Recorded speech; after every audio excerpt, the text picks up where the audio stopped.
Let's switch to the venture side because you guys have made a bunch of venture investments as well. How are you seeing the good CEOs or good companies handle this situation? I know you and I have kind of talked about like this pandemic playbook where basically kind of being decisive and jumping into action early is probably better than waiting. What do you see those companies doing right now that, that you Hmm. kind of walk away and say they're doing the right thing? So, so venture kind of went in this cycle of waves, right? So there's one, which is the pandemic occurred, and venture capitalists sort of view themselves as contrarian thinkers, even though they're not.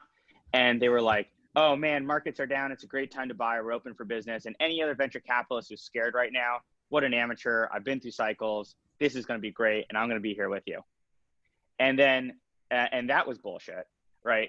Because what happened is all of a sudden, all these mostly bullshit, right? Because all of a sudden, all these VCs had a handful of companies in their portfolio who, if you have a big enough portfolio, someone was hit really hard. In some companies, you're going to see a dip in sales of 20, 30%. Some companies are going to have a hard time sort of doing, making new sales and will hit their growth targets. Some companies lost 90% of their revenue. And okay, so for 2 to 3 weeks, that's what you're focused on. And it's not that you don't believe yourself when you say it's good to buy at the bottom of a market.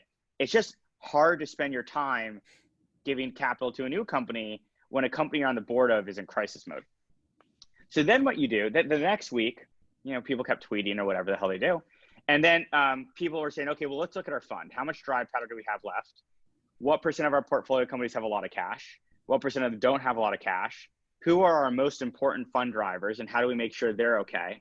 And then let's figure out how much cash is available for everyone else.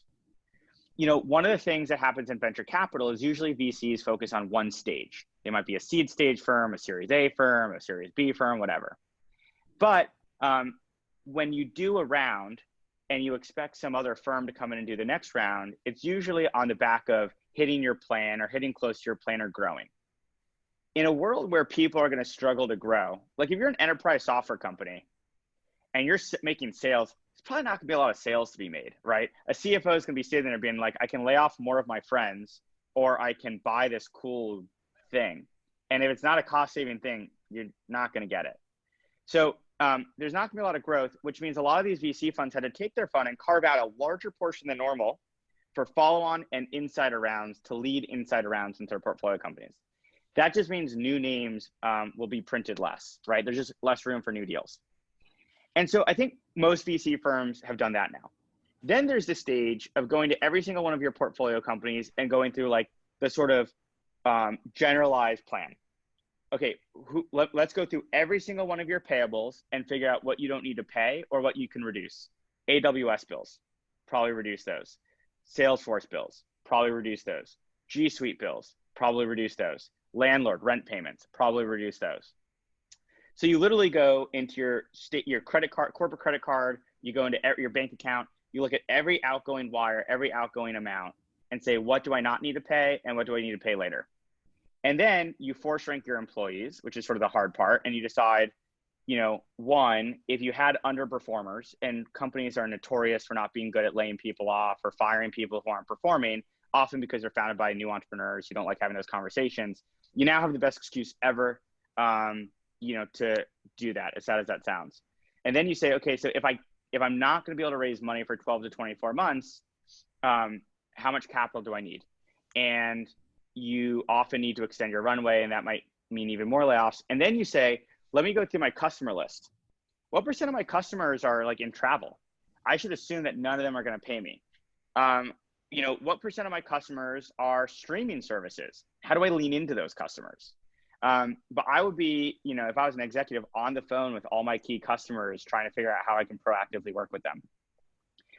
So those are, the basics. And then after that, every company is sort of its own snowflake.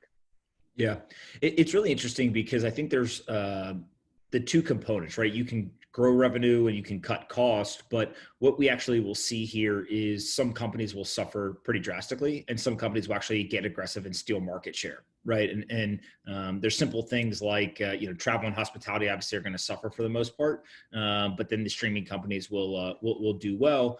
What I wonder is, and I've thought through a lot, like you don't see every restaurant struggle, for example, right? So things like Panera is selling groceries out of their locations because it's a way to continue to drive revenue while they have their locations open and no one's coming in to actually dine in. Or you'll see like a local small business who says, hey, you know what, we can't actually have people come in, but we can really ramp up our delivery business, right? And kind of go ghost kitchens, et cetera.